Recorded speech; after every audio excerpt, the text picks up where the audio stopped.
50분 예고된 브리핑이고요. 잠시 후에 시작하겠습니다.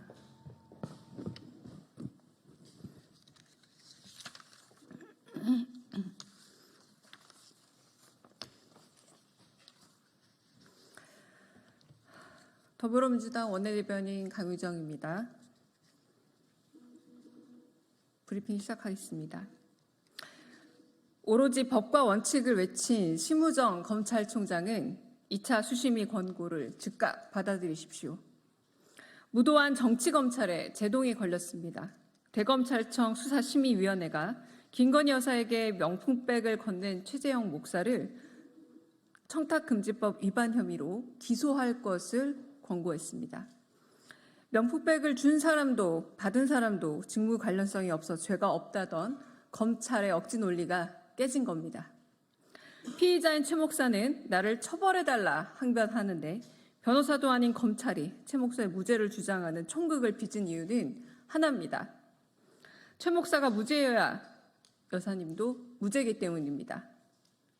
여사님 호위부대를 차임한 정치검찰이 자폭쇼입니다. 김건희 여사에게 면죄부를 주려고 공권력을 갖다 바친 검찰은 김 여사의 사유물입니까?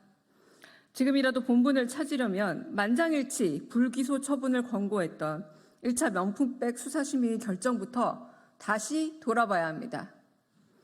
오로지 법과 원칙, 증거와 법리에 따른 공정한 수사를 천명했던 심우정 검찰총장은 2차 수심위 권고를 즉각 받아들이십시오. 청탁금지법의 취지 그대로 준 사람과 받은 사람, 최 목사와 김 여사를 모두 기소해 법의 심판대에 올리십시오. 그것이 김 여사로 인해 사문화된 청탁금지법을 살리고 검찰의 존재 유의를 회복하는 길입니다.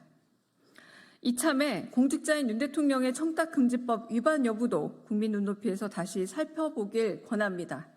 그게 바로 윤 대통령이 그토록 외쳐온 공정과 상식을 지키는 길입니다. 두 번째 브리핑하겠습니다.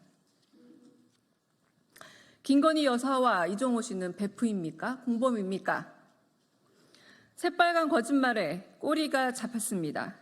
김건희 여사가 결혼한 후로 연락한 적 없다던 이종호 씨가 김 여사와 40여 차례도 모자라 다른 번호로도 통화한 사실을 인정했습니다. 검찰 수사가 본격화하던 그때 김 여사가 도이치모터스 주가 조작범 이 씨에게 먼저 수없이 많은 전화를 한 이유는 대체 무엇입니까? 베프입니까? 아니면 주가 조작 공범입니까? 도이치모터스 항소심에서 인정된 89건 통정거래 가운데 무려 48%가 김 여사의 계좌로 이뤄졌습니다. 판결문에는 김건희 여사가 무려 87번이나 등장합니다. 1심보다 2배 가까이 늘었습니다. 게다가 1심에서 무죄였던 또 다른 전주 손아무개 씨의 유죄도 인정됐습니다. 이쯤 되면 검찰 수사가 시작될 때 김 여사가 이 씨에게 연락해 수사에 대비했다고 볼 수밖에 없습니다. 대통령실과 검찰은 언제까지 국민 속이고 사실을 덮을 수 있다는 미련한 기대를 갖고 있나 봅니다. 손바닥으로 혀로 국민들의 눈과 귀와 입을 틀어막아도 진실의 압력이 더 셉니다. 새어나오는 진실을 막기엔 두 손, 두 발 부족할 겁니다. 이종호 씨는 도이치모터스 주가 조작 사건 외에도 삼부토건과 최혜병 수사 외압 의혹에도 연루돼 있습니다. 이 모든 사건의 종착점은 역시나 김건희 여사입니다. 검찰의 황제 조사가 해결책이라는 착각에서 벗어나십시오. 이젠 대통령실이 먼저 김건희 특검법을 전격 수용해야 합니다. 정권 몰락의 참극을 피할 유일한 선택입니다. 선선해진 날씨 가운데 거리에서 정권 퇴진의 목소리가 넘쳐나게 될 날이 임박했음을 알아야 합니다. 마지막만 다시 읽겠습니다.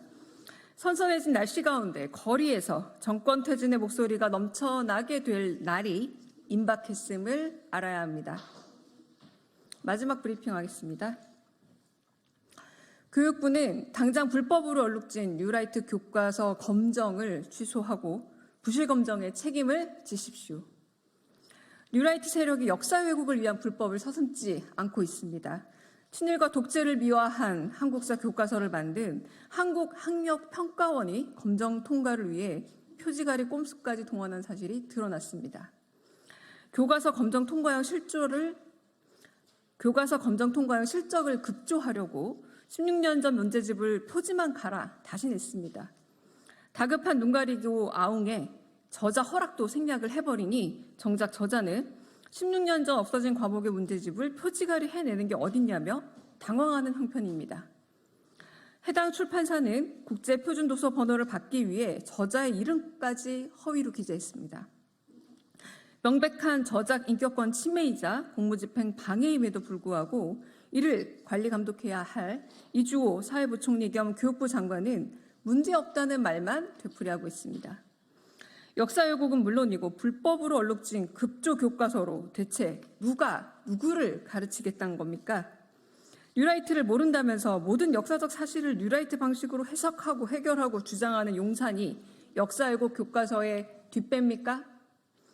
대통령실에서 암약하던 뉴라이트가 이제 드디어 교육을 통해 미래 세대 정신까지 장악하려는 겁니까? 3년도 안 남은 정권이 100년 대계인 교육과 미래 세대의 정신까지 오염시키고 있습니다. 우리의 역사관과 미래를 결코 뉴라이트 세력에게 맡길 수는 없습니다. 교육부는 당장 한국사 교과서 검정을 취소하고 부실 검정에 대한 책임져야 합니다. 민주당은 검인정 취소 소송과 집행정지 신청 등 할 수 있는 모든 방법을 총동원해 아이들의 교육권과 민족의 자존심을 지키겠습니다. 마치겠습니다. 감사합니다.